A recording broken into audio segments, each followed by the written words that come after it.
By શીખવાની છે madam. હા, હવે અમરેલા શીખવા માટે તમારે શું કરવાનું? જો આ સાડીનું છે, સાડીનું કપડું હોય, પહેલાં આપણે સિમ્પલ બાંય કરવાની, નાની એવી. નાની છોકરીની કરવા માટે તમારે અહીંયાથી આટલું લંબાઈ લઈ લેવાની, પહેલાં નાની લંબાઈ લેવાની. દાખલા તરીકે આપણે 6ની 7ની કરી, બરાબર. પછી અહીંયાથી ખભો કર્યો 7નો, આ 7નો કર્યો. પછી આવી રીતે આપણને ચોકને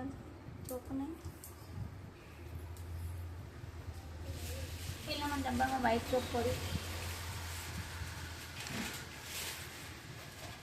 આ લે. આ જો અહીંયાથી પછી આમ કરી અને આમાં આકાર આપવાનો બાયનો. આ બાયનો આકાર આપીને અહીંયા આપણે મોરી આટલી નાની 5ની જેવી મોરી કરી દેવાની, બરાબર. પછી અહીંયાથી 7નો ખભો કરવાનો, બાય આવી રીતે આપણે કાપી દેવાની. પહેલાં આ કાપ્યા પછી તમારે આ વણાક આપી દેવાનું. બાયનું વણાક આપ્યા પછી તમારે આ બાયની સીધી સરળ બાય આ થઈ ગઈ બાય.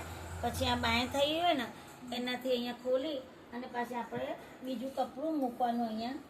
એને આપણે અમરેલા બનાવવાનું છે.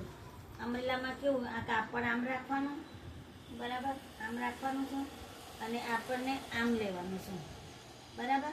દેખો આમ અમરેલા લેવાનું, આ કાપડ આપણે ત્રિકોણ લેવાનું. ત્રિકોણ લઈએ ને આપણે તો તમારે સરળ સીધી બાય આમ ત્રિકોણ લેવાની. જો આમ લીધી એટલે આપણને આ બાય છે ને બંધ કરી દેવાની અને આ મોરીનો ભાગ અહીંયા મૂકવાનો, અહીંયા માપ લેવાનું. આ મોરીનું માપ લીધું ને એના માપનું આપણને અહીંયાથી કેટલા થાય છે? 8. એટલે 8 પાછા અહીંયા કરવાના, અહીંયાથી 8 કરવાના. દેખો આમ કર્યું ને, પાછા બીજા 8 અહીંયા કરવાના. એટલે આખું રાઉન્ડ આપી દેવાનું આમ. પાછું તમારે 8ની બોય કરી એટલે પાછા અહીંયા 8 કરવાના, એટલે રાઉન્ડ થઈ જાય. અને આ એના મોરીના માપનું આટલું આપણને કરી દેવાનું, આટલું કરી દેવાનું. મોરીના માપની આપણે જેટલી આપણે કટિંગ કરીએ ને એટલું થોડું ઊંચું રાખવાનું, થોડું ઊંચું રાખ, બસ.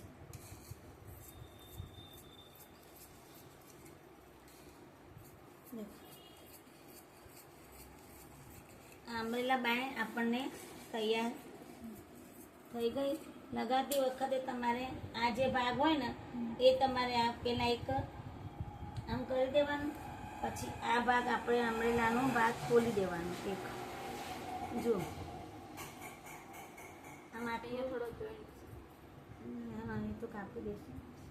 દેખો પછી આ છે ને અહીંયા આપણને લગાવી દેવાનું. લગાવતી વખતે થોડુંક વધે તો તમારે એક એક ચપટી અહીંયા લઈ લેવાની. પછી આ રાઉન્ડની બાયો.